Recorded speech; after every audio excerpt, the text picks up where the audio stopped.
suatu kekuatan magis. Sang seniman terkejut dikarenakan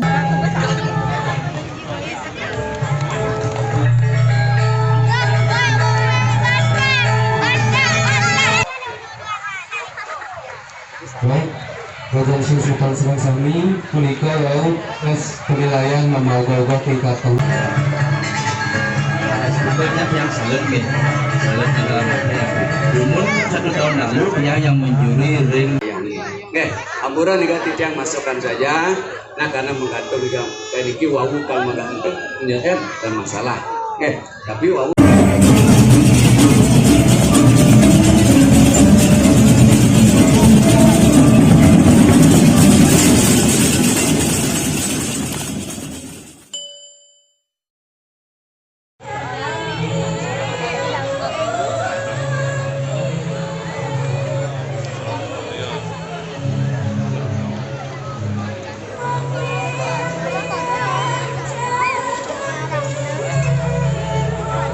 yang di pinggir jalan mau lihat kakak sama adik mau lihat ini kan logo beli mainan.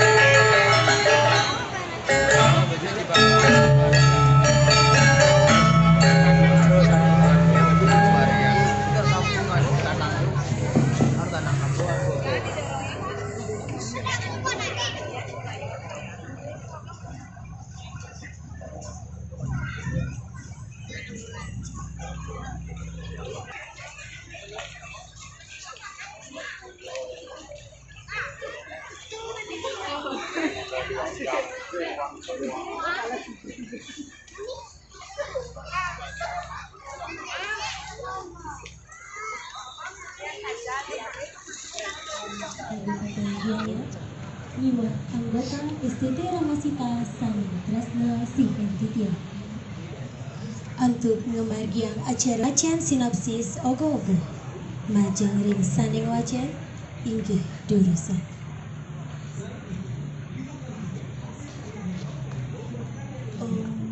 serta khasiat sebagai obat sering dikaitkan dengan ritual pembersihan atau penyucian dalam kisah pewayangan seperti Sahadewa meruat Dewi Durga sebagai bahan untuk membuat sebuah karya tapel rangde. Di balik kreativitas untuk berkarya selalu ada suatu kekuatan magis. Sang seniman terkejut dikarenakan penghuni kayu dadap tersebut keluar dan muncul sosok tinggi berbadan besar seperti raksasa berambut hitam dan bermata merah seperti banjir longsor yang diakibatkan oleh ulah manusia. Alih fungsi lahan sawah, hutan menjadi real estate, villa hingga hotel. Sehingga berkurangnya daerah resapan air tanpa melalui proses yang benar hingga menimbulkan banyak kejadian melanggar hukum. Dadapung hadir sebagai implementasi dari serakahnya manusia tanpa memikirkan lingkungan sekitar baik secara skala dan niskala. Hormatilah alam dan tradisi sebagai ibu pertiwi kita, karena tidak semua yang ada di dunia ini terlihat oleh mata kita sendiri. Ingatlah piteket para penglingsir Bali, dan wenten alas, dan wenten urip.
Alun.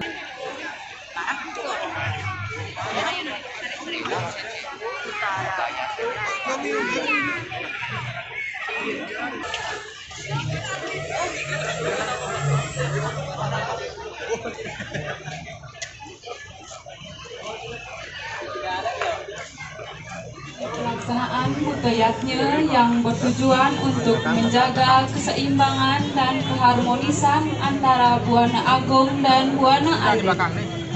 Melalui upacara ini, umat Hindu berupaya nyomye atau menetralisir kekuatan serta sifat-sifat buta kala, agar energi alam tetap harmonis dan tidak menimbulkan gangguan bagi kehidupan manusia. Dalam lontar Kala Tatua disebutkan bahwa Kala merupakan putra dari Dewa Siwa yang lahir di laut. Oleh karena itu, Dewa Siwa juga dikenal dengan sebutan Maha Kala, yang melambangkan kekuatan agung dalam proses peroburan atau peralihan. Maha Kala dimaknai sebagai energi besar yang memiliki kekuatan untuk mengatur keseimbangan alam semesta. Dalam lontar disebutkan juga dijelaskan bahwa buta dan kala pada dasarnya tidak selalu bersifat negatif. Apabila diaci dengan benar melalui upacara yatnya yang tepat, dapat memberikan keseimbangan serta membantu kehidupan manusia. Secara konkret, pelaksanaan Mecaru merupakan upacara untuk mengharmoniskan unsur Panca Mahabhuta yang ada di Buana Agung maupun Buana Alit. Dalam kisah yang diangkat, dipilih sosok Sang Buta Lembukannya yang berkaitan dengan manifestasi kekuatan Dewa Siwa. Hal ini tercantum dalam mantra pemanggilan Kala yang menyebutkan Om Sang Buta Kala Lembukannya, kita saking Paschima Pon Pacaswaranta Betara Mahadewa Dewa Tantu. Melalui representasi ogoh-ogoh membentuk lembu raksasa, cerita ini menggambarkan tentang sebuah upacara caru yang sedang dilaksanakan oleh manusia. Dalam proses tersebut, tiba-tiba muncul sosok Sang Buta Lembukannya yang sangat besar dan menakutkan bagi mereka yang mampu melihatnya. Kemunculan sosok ini melambangkan kekuatan buta kala yang muncul ketika proses nyomya tidak dilakukan secara sempurna, baik karena kemampuan pendeta yang kurang mumpuni atau karena persembahan yang tidak tepat. Tokoh utama dalam karya ini adalah Sang Buta Lembukannya yang divisualisasikan sebagai sosok lembu bertubuh besar dan otot yang kekar melambangkan kekuatan dan kegagahan.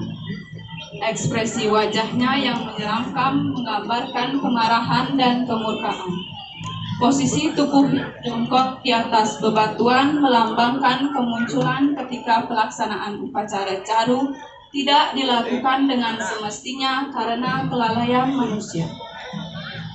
Dua tokoh pendukung dalam karya ini digambarkan sebagai sosok pengempu dan pengayah yang sedang melaksanakan upacara caru. Ekspresi wajah mereka tampak terkejut, dengan posisi tubuh yang condong ke belakang sebagai reaksi atas kemunculan sang buta lembukannya yang bertengger di atas bebatuan. Bebatuan, pepohonan, dan air dalam karya ini dimaknai sebagai simbol ibu pertiwi. Bebatuan melambangkan unsur tanah yang kokoh dan menjadi dasar kehidupan. Pepohonan melambangkan pertumbuhan serta keseimbangan alam, sedangkan air melambangkan sumber kehidupan dan penyucian. Ketiga unsur tersebut menggambarkan keharmonisan alam yang dijaga melalui pelaksanaan yatnya, khususnya dalam konsep butayatnya, yaitu upaya manusia untuk menjaga keseimbangan antara manusia, alam, dan kekuatan yang ada di dalamnya.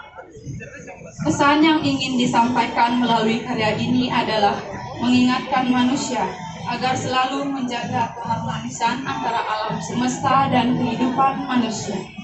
Melalui pelaksanaan upacara yatnya seperti mecaru yang dilakukan dengan tulus dan sesuai tata cara, manusia berupaya menyeimbangkan kekuatan alam agar tercipta kehidupan yang harmonis. Selain itu, karya ini juga mengajarkan bahwa kelalaian manusia dalam menjalankan kewajiban upacara suci Hindu dapat menimbulkan ketidakseimbangan, serta penting bagi manusia untuk selalu sadar, disiplin, dan bertanggung jawab dalam menjaga kelestarian antara Buana Agung dan Buana Agung. Dan Ampura yang jauh dari luar api, artinya yang terbuka ini buat siapapun mau datang api nanti. Yang lainnya kita yang berekspektasi dari para ini. Akhirnya tidak ada susu dalam sana. Oh, santai, oh.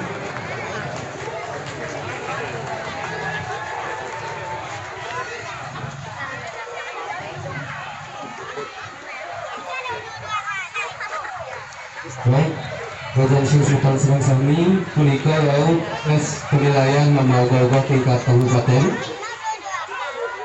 Sehabis ini Jemi akan melakukan pleno dan untuk revisi sedikit bahwa pengumuman juara Mamaogogo kabupaten akan langsung diumumkan hari ini setelah gong kebiar.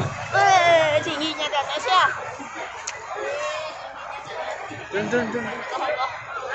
Apa ditamping? Ditampingnya apa itu? Izin parkir di depan jarak ogo-ogo sebagai para alun-alun kebagiannya karena akan ada loading dari ogo-ogo. Dan kami informasikan Nada Jiwo berasal dari kata Padangan Jiwo. Buana Porani Jiwo merupakan sebuah kesempurnaan atau keharmonisan dunia yang tercapai ketika jiwa atau keseran hidup berada dalam keseimbangan. Dari sanalah karya ini berangkat. Kami berusaha menghadirkan sebuah pengingat, ikon atau lambang yang dekat dengan kehidupan kita. Pilihan itu membawa kami pada satu elemen yang dekat dengan tata ruang kota tradisional Bali, yaitu berjudul Duhu Mayang. 4 karakter dianalogikan secara fiksi layaknya pertemuan antara 4 sumbu catus bata yang berlabuh di atas tubuh. Karakter pertama berwujud batu. Elemen hadir pertama kali ini menjadi penunjuk arah, bagaikan tik-tik untuk memulai ke jalan yang kita pilih. Karakter ini dibalut dengan aksesoris warna merah sebagai analogi transformasi dari energi merah di catus bata. Terlihat 3 sosok mayang di atasnya. Yang satu dapat berjalan, tapi tidak dapat melihat. Itulah mengapa kepalanya diarahkan oleh karakter di atasnya, dibalut dengan aksesoris kain warna putih sebagai analogi transformasi dari sumbu warna putih di catus bata. Yang satu yang paling besar dapat melihat tapi tidak dapat berjalan. Itulah mengapa dia bertumpu pada karakter yang lain dan menggerakkan kepala yang buta menuju arah yang benar. Yang satu dapat bergerak melihat namun tidak dapat mendengar. Maka dari itu dia juga bertumpu pada sosok lain. Dibalut dengan aksesoris kain berwarna kuning sebagai analogi transformasi dari sumbu warna kuning di jatuh sepatu. Mereka adalah manusia masa kini. Kita sering melihat tapi tidak memahami, sering mendengar tapi tidak benar-benar mendengar, sering bergerak tapi kadang tidak tahu ke arah mana yang dituju. Karya ini juga menjadi fungsi tubuh perempatan yang mengarahkan siapapun bagi yang melewatinya, yang dapat menjadi petunjuk arah kehidupan bagi pembuat karya maupun penikmat karya. Semua karakter mayang bertumpuk, seolah berebut tahta, berebut tinggi dan berebut sorot. Terlihat bertengkar namun saling membutuhkan, terlihat acak tapi tetap harmonis. Dari bentuk yang rumit tersebut muncullah satu karya yang sederhana, yang melambangkan keseimbangan jiwa dan kesadaran hidup. Begitulah Buana Perwaning Jiwa.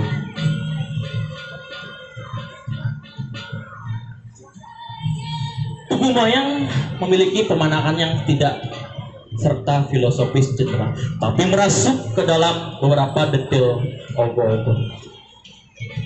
Beti yang berbentuk persegi pertemuan 4 sisi memiliki pepatrahan khas Banjar Tarukan. Kami meniru dan merekonstruksi dari ukiran pepatrahan Balai Banjar kami yang dibuat oleh leluhur kami yang dulu terkenal ahli patung. Dilengkapi dengan 4 patung buta sesuai penjuru arah. Detail 4 patung buta yang berbeda juga berasal dari style khas Banjar Tarukan. Berada di titik Catu Sepatu di perempatan jalan, tugu memiliki 4 kasat atau tampak yang dapat dinikmati dari 4 sisi. Dari sisi kanan terlihat 2 sosok yang berbentuk. Dari sisi sebelah kiri terdapat buta tuli yang bisa hanya dilihat dari sisi sebelah kiri. Apalagi di depan yang kita bisa melihat agam, tantang, tangkis, tangkep, dan anatomi yang sangat detail dan sangat mengagumkan.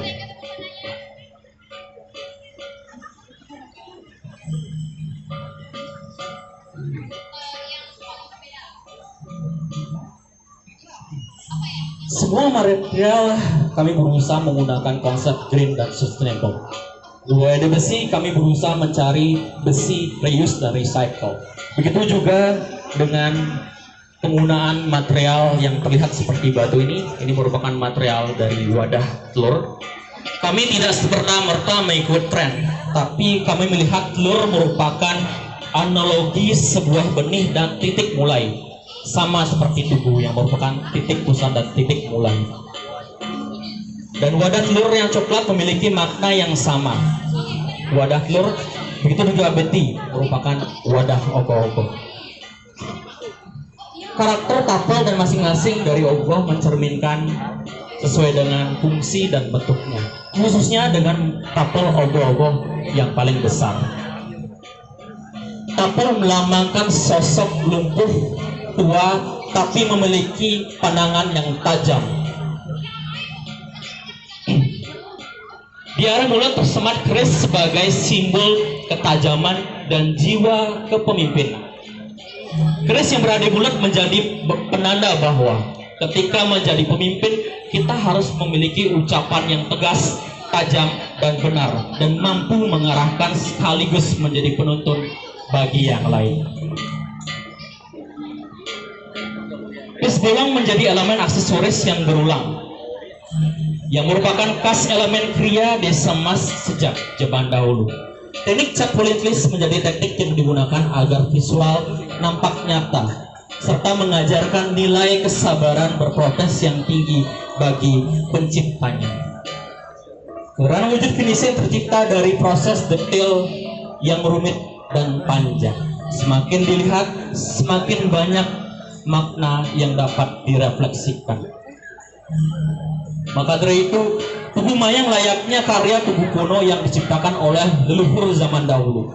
Mereka berkarya secara sukarela, gotong royong, penuh ikhlas. Seperti itulah pesan yang ingin kami sampaikan. Tugu mayang layaknya menjadi penuntun jalan bagi pemuda-pemudi kami agar bisa menuju impiannya masing-masing. Terakhir, tugu mayang menjadi simbol kuno yang perlahan hilang. Karena ini merupakan kritik terhadap praktek menghancurkan bangunan atau ritus lama untuk digantikan baru tanpa menyisakan nilai yang ada. Padahal warisan yang penuh kenangan dan religi seharusnya diperbarui dengan bijak dengan menambah nilainya.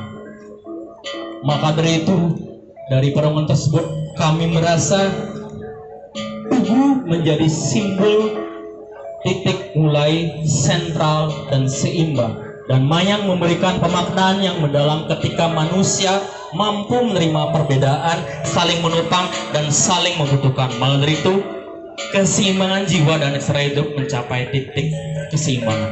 Duana Purwaning Jiwo. Karena dengan membuat karyanya di jet itu dan jet pasti sama aja kan, karena teksturnya kan yang dan banyak yang salut dalam artian dulu 1 tahun lalu dia yang menjuri ring daerah itu, walaupun yang banyak dapat ancaman dan kalau balik harus berpikir bahwa bagaimana menjadi sesuatu bahwa kita yang punya identitas Niki visualnya Niki dari speed dan tangan memang susah, tapi terus itu mungkin di belakang lagi kalau di belakang lagi cahaya sinar ini karena kita harus berpikir ketika membuat anatomi wanita ini kan sarasi kita yang cari matur rau niki nepi visualisasi daripada kita mohon. Nah itu pemelepah maknanya beliau somir mengingat kejadian-kejadian tadi, ada salapati, ngolapati, ada mati-mati itu membunuh. Cuma asiki ikan niki parnya nika pasti layani. Oke, ampura nika titiang masukkan saja. Nah karena menggantung nika niki wawu kan menggantung menjadi dan masalah. Oke, tapi wawu kan ke bawah sampun ulah pati, salah pati berarti ampun mati. Sampai om. Patut sekali sana raus mungkin pertama juga sampun sami sampun par nih kalau itu pasti sekali botol nih sekali bukti biasanya ini pedang Bos Dewi Pertiwi akan tetapi beliau Uma Dewi. Karena siapa itu? Karena kita paham siwa pasti siwa. Oke, Nika cara. Namanya itu wajahnya Niki wajah cantik. Tapi ketika buka Niki terjadi Niki ide berlian bagusnya sarung Niki antara Sila merupakan kebudayaan Jompo yang artinya anak-anak putra dari Dewa Wisu dan Ibu Pertiwi, melambangkan wujud tumbuhan atau elemen bumi yang lahir dari pertemuan unsur spiritual tertinggi dan materi bumi, menjadi cakra atau energi yang menjaga keseimbangan kosmik, unsur kehidupan dan kualitas sifat manusia yang memiliki kekuatan untuk mengontrol dan unsur-unsur alam. Oma sering dikaitkan dengan konsep tritekaran, yaitu hubungan harmonis antara manusia dengan Tuhan, manusia dengan sesama, dan manusia dengan alam. Meskipun berwujud seram dan menakutkan, Oma merupakan sekutu para dewa yang menakuti kekuatan jahat dan tidak masuk ke area suci atau mengikuti manusia. Sebagai penjaga spiritual yang mengingatkan manusia untuk senantiasa meninggalkan sifat-sifat keraksasaan dalam diri manusia yang dikenal sebagai sat ribu, dengan musuh dalam diri. sehingga menjadi zat guna. Bersumber dari Kekawin Boma Antako, penulis sinopsis Seremangku Oma Dedi Diana Kreator Ogo-Ogo Gede Oka Arinata dan Boma Jayana. Penggarap ST Eka Susila. Penilaian Boma Surat ST Eka Susila. Kecamatan Sukawati.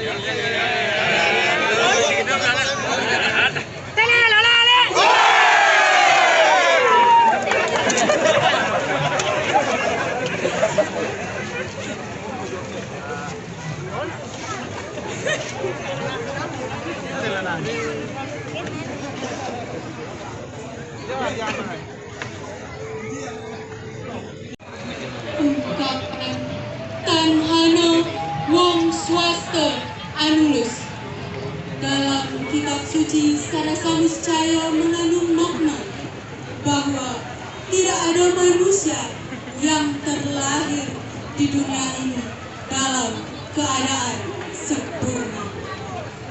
Setiap manusia memiliki kelebihan dan kekurangan yang menyatu di dalam dirinya. Kedua sifat tersebut dapat dipahami dan dikendalikan apabila manusia memiliki kesadaran akan pengetahuan dan religiusitas yang tinggi. Sebaliknya, apabila manusia dikuasai oleh kebodohan dan pengaruh waktu atau kala, maka tidak menutup kemungkinan ia akan melakukan tindakan di luar nalar dan etika. Perilaku yang menyimpang tersebut dapat menimbulkan berbagai bentuk kematian yang tidak wajar, seperti ulapati, salapati, maupun amati-mati. Peristiwa ini dipercaya dapat menimbulkan gangguan keseimbangan spiritual di suatu wilayah, sehingga vibrasi religius di tempat tersebut menjadi kotor atau tidak harmonis. Dalam lontar Sundari Gamut, apabila terjadi peristiwa semacam itu, maka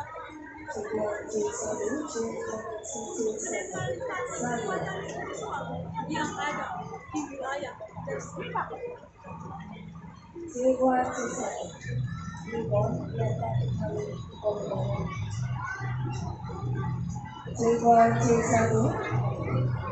Terjadi kedurmengala, kemalangan, durvita, tanda-tanda buruk, atau durdiksa, peceklik. Istilah Nawa Gempang berasal dari dua kata, yaitu Nawa yang berarti 9 dan Gempang yang berarti hancur. Secara filosofis, ritual ini merupakan persembahan kepada 9 manifestasi Tuhan untuk menangkal berbagai kekuatan negatif yang berpotensi membawa kehancuran, termasuk gangguan dari roh-roh gentayangan atau buta cuy. Melalui ritual ini diharapkan roh manusia yang meninggal secara tidak wajar dapat dikembalikan ke asalnya atau disomniakan. Dengan dilaksanakannya upacara tersebut, diharapkan tercipta kembali keharmonisan dan keseimbangan antara buana agung alam semesta dan buana alit manusia. Konsep penetralan energi inilah yang kemudian divisualisasikan ke dalam karya seni kreativitas ogo-ogo yang berjudul Melepeh, yang berarti menetralisir atau memulihkan keseimbangan. Ogo ini menggambarkan simbol perjalanan kehidupan manusia yang dipenuhi oleh kekuatan, kekalahan, dan penyucian diri. Sosok utama berupa raksasa bertangan 10 yang memegang senjata Dewata Naosanga dengan wajah yang menyeramkan bermata 3 sebagai lambang kekuatan dan pengawasan dari segala penjuru. Raksasa ini bernama Dewi Pertiwi. Kepalanya dapat terbuka dan tertutup, memperlihatkan perubahan dari wajah raksasa yang seram menjadi wajah yang cantik, melambangkan bahwa kegelapan dapat merubah menjadi kebaikan. Di sekelilingnya digambarkan berbagai peristiwa kehidupan, seperti orang yang gantung diri dan orang yang melompat ke jurang sebagai simbol ulapati, yaitu kematian akibat perjuangan sendiri, serta orang yang meninggal karena banjir akibat kerusakan alam sebagai simbol salapati, yaitu kematian yang terjadi karena keadaan di luar kendali manusia. Selain itu, terdapat sosok manusia yang sedang melukat sebagai lambang usaha penyucian diri dari penyakit dan penderitaan. Sementara pohon bunut berdiri sebagai simbol keangkeran dan kekuatan alam yang sakral.